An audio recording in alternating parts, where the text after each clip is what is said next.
Il-Prim Ministru Robert Abela ħabbar li l-Gvern se jagħti 50,000 euro oħra mill-Fond tal-Kawżi Soċjali b'risq Putino Cares u ħabbar dan dalgħodu hekk kif attenda l-maraton annwali televiżiva li ssir b'risq Putino Cares f'jum il-ġimgħa l-kbira.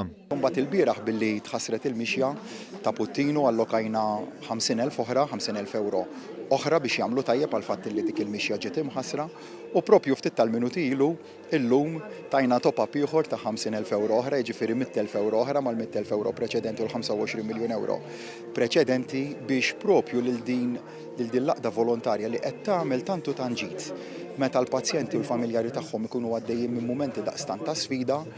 Dr. Abela fakkar ukoll fl-investimenti li diġà sar mill-Gvern biex ikompli jwieżen lil din laqda volontarja.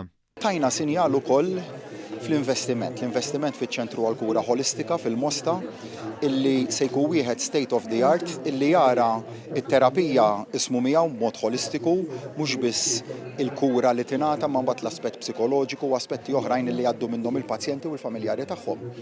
Ukoll kien għalhekk illi bil-programm ta' ċittadinanza bil-mertu investejna 25 miljun euro biex ikun jista' jinbena dan iċ-ċentru apparti li konna allokajna l-art ukoll aktar qabel.